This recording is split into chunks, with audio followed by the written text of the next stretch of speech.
एक राजा के 7 बेटे और एक बेटी थी जो खुशी खुशी अपना जीवन बिता रहे थे। 7 भाई बहनों में इकलौती छोटी बहन बहुत ही शांत स्वभाव, आज्ञाकारी एवं संस्कारी थी। उनमें सबसे बड़े भाई का विवाह हो चुका था। 7 भाइयों में सबसे छोटा भाई एक आंख से अंधा था। छोटे भाई के दिल में अपनी इकलौती बहन के लिए बड़ा प्यार एवं लगाव था। एक दिन बड़े राजकुमार अपनी पत्नी और अपने छोटे भाइयों को साथ लेकर अपने खेतों में काम करने चले गए। चूँकि उस जमाने में खेती बाड़ी आपसी सहयोग से हुआ करते थे, सभी लोग खेतों में काम करने जाने से पहले अपनी छोटी बहन को खाना बनाने का आदेश देकर निकलते थे। 7 राजकुमारों की बहन अकेले घर पर खुशी खुशी सबके लिए खाना बनाने के लिए जंगल से सरोटी साग को तोड़कर लाती है और बड़े प्यार से सरोटी साग की सब्जी बनाने से पहले बैठी से साग को काटने लगती है। इसी दौरान वह अपनी उंगली भी काट बैठती है और रक्त की एक तेज धार निकलने लगती है, जिससे उसका पूरा हाथ खून खून हो जाता है। तब राजकुमारी सोचने लगती है कि क्या करूं? अगर घर के दीवार में खून को पोंछूंगी तो भैया लोग देख लेंगे और चिंता करेंगे, और यदि अपने कपड़े में पोंछूंगी तो भाभी खून लगा कपड़ा देखकर खाना नहीं खाएगी। राजकुमारी इस डर से सब्जी पकाने वाले छत्ता साग में ही सारा खून को पोंछकर खून को बहने से रोकती है। फिर इसी खून से लगे साग को सब्जी बनाती है। जब उसके सारे भाई और भाभी अपने खेतों से लौटते हैं तो छोटी बहन हमेशा की तरह सभी के लिए साफ थाली में खाना और मिट्टी के लोटे में पीने के लिए पानी देती है, और सभी एक साथ खाना खाते हैं और पके हुए साग को खाकर खाने की जमकर तारीफ करते हैं। और वे सब अपनी बहन से पूछते हैं कि बहन, तुम्हारे द्वारा बनाया हुआ यह साग बहुत बार खाए हैं, परंतु आज की बनी सब्जी का स्वाद बहुत ही अद्भुत है। बताओ ना कैसे और क्या क्या मिलाकर इतना स्वादिष्ट सब्जी बनाई हो। पहले तो राजकुमारी डर से सहम गई कि कहीं भाइयों को पता न चल जाए कि मेरे हाथ की उंगली कट गई है। फिर वह थोड़ा सोचकर बोलती है कि कुछ नहीं भैया, जैसा हमेशा की तरह सब्जी पकाती हूँ वैसे ही तो बनाई हूँ। राजकुमारी अगले दिन 7 भाइयों के अनुरोध पर फिर से एक बार वही छत्ता साग सब्जी बनाती है, परंतु भाइयों को पिछले दिन के जैसा स्वाद नहीं मिलता। फिर ऐसा ही अनुरोध 3-4 बार हुआ, लेकिन खून लगे साग का स्वाद उनके मन मस्तिष्क से उतर ही नहीं रहा था।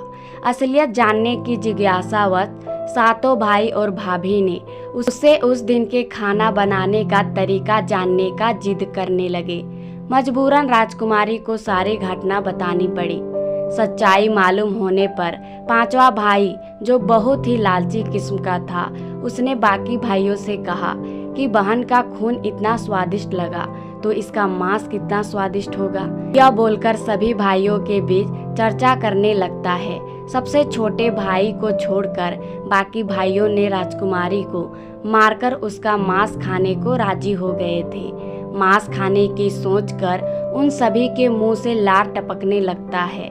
भाइयों के मन में स्वादिष्ट खाना खाने के लिए वे कितना लालची बन गए, इसका आभास राजकुमारी को हो गया कि किस प्रकार उसके भाई उनकी मांस खाने के लिए लालसा रखते हैं। एक दिन 7 भाई शिकार खेलने के बहाने राजकुमारी को लेकर घने जंगल में लेकर जाते हैं, जहां पूर्व से निर्मित 4 केंद्र के वृक्षों पर बने मचान के नीचे पहुंचते हैं, जिस पर अपनी बहन को यह झूठ बोलकर चढ़ने के लिए बोलते हैं कि इस मचान पर जंगली जानवर तुम पर हमला नहीं कर सकेंगे। इस प्रकार 7 भाई अपनी बहन को मचान पर बैठाकर अपना अपना धनुष लेकर शिकार करने का ढोंग करके चले जाते हैं। तब राजकुमारी को पूरा आभास हो चुका था कि आज उसका आखिरी दिन है, लेकिन वह चाहती थी कि उनके भाई की इच्छा पूर्ण हो, इसीलिए भी वह मचान में जाकर बैठ जाती है। फिर सभी भाई केंद्र के वृक्ष पर बने मचान से कुछ दूरी पर स्थित टोंगरी पर अपने अपने धनुष बाण के साथ पहुंचते हैं और एक चट्टान पर बारी बारी से अपने बाणों को तेज धार प्रदान करते हैं। टोंगरी के ऊपर सबसे पहले बड़ा भाई अपने तीर को चट्टान में धार करता है और अपनी बहन पर धनुष से निशाना लगाकर तीर छोड़ता है। तभी राजकुमारी पूरी बात को समझ जाती है कि भाइयों का क्या इरादा है। मातृभाषा में गीत गाने लगती है, बिंदु बिंदु दादा छाती ताइक ताइक, अर्थात जान से मारना ही है दादा तो तीर को सीधे मेरे छाती पे वार करो, इधर उधर तीर क्यों चला रहे हो। फिर सभी भाई बारी बारी से अपने तीर के धार को तेज करते हैं और राजकुमारी पर निशाना लगाकर तीरों को छोड़ते हैं। छहों भाइयों का निशाना खाली जाता है और सातवां भाई जो सबसे छोटा था वह तीर चलाने से इनकार कर देता है, क्योंकि उसे अपनी छोटी बहन से बहुत लगाव था और धनुष बाण चलाने में सातों राजकुमार में सबसे निपुण था। राजकुमारी जानती थी कि उनके सातों भाई में सबसे छोटा भाई बाकियों की तरह लालची नहीं है। छहों भाई छोटे भाई पर पूरा दबाव डालते हुए आदेश देते हैं कि अगर वह तीर नहीं चलाएगा तो बहन की तीर उसे भी मार देंगे। फिर छोटा राजकुमार उदास मन के साथ तीर को थोड़ा ही धार कर दूसरी दिशा में तीर को छोड़ने की कोशिश करता है और तीर को धीरे से छोड़ता है। राजकुमारी हर बार की तरह इस बार भी वह गीत गाती है, बिंदु बिंदु दादा छाती ताइक ताइक। इतने में छोटे भाई का तीर सीधे राजकुमारी के सीने को भेद देता है और राजकुमारी की आत्मा शरीर से अलग हो जाती है और उसकी आत्मा उसी स्थान पर भटकने लगती है। तभी वह देखती है कि उसके शरीर का मांस खाने के लिए उसके भाई कैसे लालच करते हैं और सबसे छोटे राजकुमार को जबरदस्ती मार पीट कर उसके शरीर को काटने का आदेश देते हैं। बहन के मांस को पकाने के लिए बहुत सारी सूखी लकड़ी लाने के लिए छोटे राजकुमार को जंगल भेजा जाता है। छोटा भाई जंगल में खोज खोज कर ढेर सारा लकड़ी जमा करता है और सोचता है कि कैसे इतना सारा लकड़ी को ले जाऊंगा।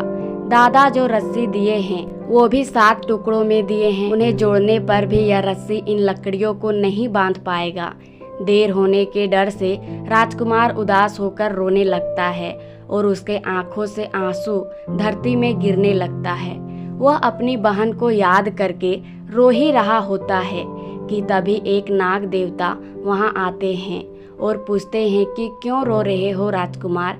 वह इधर उधर देखता है किंतु कोई भी नजर नहीं आता है। फिर राजकुमार को नाग देवता दिखते हैं और राजकुमार नाग देवता को अपनी पूरी बीती सुनाते हैं।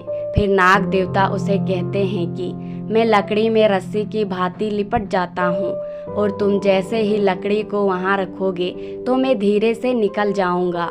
और राजकुमार ऐसा ही करते हैं। सभी बड़े भाई यह देखकर चकित रह जाते हैं कि कैसे उनका छोटा भाई रस्सी के 7 टुकड़े होने के बावजूद भी जंगल से इतना सारा लकड़ी लेकर आता है। तत्पश्चात वे लोग अपने छोटे भाई को पानी लाने के लिए एक घड़ा में 7 छेद कर भेज देते हैं। छोटा राजकुमार पानी लाने के लिए डांडी में जाता है और घड़े में पानी भरता है, परंतु उसमें छेद होने के कारण सारा पानी गिर जाता है और राजकुमार वहीं बैठकर सोच सोच कर रोने लगता है कि बिना पानी के वापस जाऊंगा तो बड़े भैया लोग मारपीट करेंगे। यह सारी घटना को दांडी में मेढक, केकड़ा और मछली सुन व देख रहे थे और वे तीनों राजकुमार को रोता देखकर पूछते हैं कि क्यों रो रहे हो।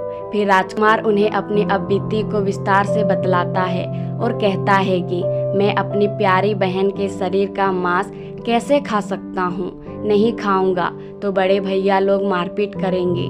तब मेढक कहता है कि तुम परेशान मत हो, हम सब मेढक घड़ा के छेद में चिपक जाते हैं। फिर मछली और केकड़ा बोलते हैं कि तुम हमें लेकर चलो, हमारे भाई जब राजकुमारी के मांस को खाएंगे तब तुम मछली को खाना और जब वे हड्डी को खाएंगे तब तुम केकड़ा को खाना। बड़े भाइयों को शक नहीं होगा। फिर राजकुमारी ने बिल्कुल वैसा ही किया जैसे केकड़े और मछली ने कहा था। रात को जब राजकुमारी का पका हुआ मांस खाने को परोसा गया तब बड़े भाइयों से छुपाकर वह मांस को दीमक के टिल्हे में डाल देता है और समय बीतने पर वहां बांस का एक बड़ा बूदा उगता है। इस घटना के वर्षों बाद एक भीख मांगने वाला जोगी उसी बसुंदा के पास से गुजर रहा था और वह सुंदर सुंदर बांस के बुदा को देखकर सोचता है कि अगर इतने सुंदर बांस से केंद्रा बनाया जाए तो कितना सुरीला धुन निकलेगा। उसी क्षण बांस से आवाज आती है, ना काट काट रे जोगी, ई तो लागे भैया रोपल बांस। जोगी फिर भी बांस को काटता है। जोगी इसी उद्देश्य से एक मोटा बांस का टुकड़ा काट कर ले जाता है कि इस बांस का आवाज इतना सुंदर है, यदि केंद्रा बनाएंगे तो कितना मधुर आवाज निकलेगा। और जोगी इस बांस से एक सुंदर सा केंद्रा निर्माण करता है। इस केंद्रे से इतनी मधुर ध्वनि निकलती है कि जोगी जहाँ जहाँ भी इसे बजाता है, इसके ध्वनि से लोग मंत्र मुग्ध हो जाते हैं। एक दिन जोगी घूमते घूमते बड़े राजकुमार के घर पहुंचता है और अधिक धन के लालच में जोगी जोर जोर से केंद्रा बजाना शुरू करता है, परंतु इस बार केंद्रा का मीठा सुरीला स्वर कर्कश हो जाता है और जब भी योगी कुछ नया धुन बजाने की कोशिश करता है, बार बार एक ही धुन निकलता है, बाजरे केंद्रा ई तो लागे मोर भैया दुश्मन के घर। बार बार यही धुन निकलने पर बड़ा राजकुमार मारपीट कर जोगी को अपने घर से भगा देता है। ऐसे ही घूमते घूमते जोगी हर भाई के घर जाता है, लेकिन हर बार की भांति वही धुन, ना बाज रे केंद्रा ई तो लागे मोर दुश्मन कर घर। यह धुन सुन सारे भाई जोगी को डांट डपट कर भगा देते हैं। सबसे अंत में जोगी छोटे राजकुमार के घर पहुंचता है। छोटे भाई के घर के आंगन में प्रवेश करते ही केंद्रा खुद ही बजने लगता है। जोर जोर से बाज रे केंद्रा ई तो लागे मोर छोट भैया के। बड़ा ही मधुर मीठे स्वर का धुन सुनकर छोटा राजकुमार चंद्रकार मोहित हो जाता है और यह धुन सुनकर छोटे राजकुमार से रहा नहीं गया और जोगी से केंद्रा की मुंह मांगी सोने की मोहरें देकर उसे खरीद लेता है तथा जोगी को अच्छे मेहमान नवाजी कर अच्छे से विदा कर दिया जाता है।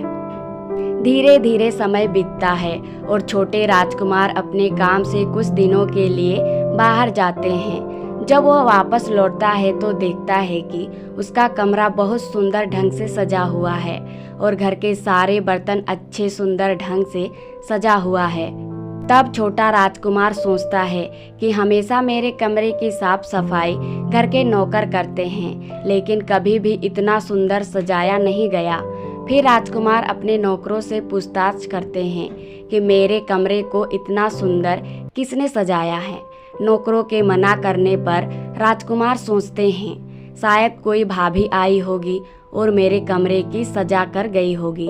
जब भी राजकुमार घर से बाहर काम के लिए जाते हैं, यही घटना बार बार देखने को मिलती है और लगातार होने के कारण राजकुमार के मन में जानने की जिज्ञासा उमड़ने लगी कि आखिर मेरे घर को इतने सुंदर ढंग से कौन सजावट करता है।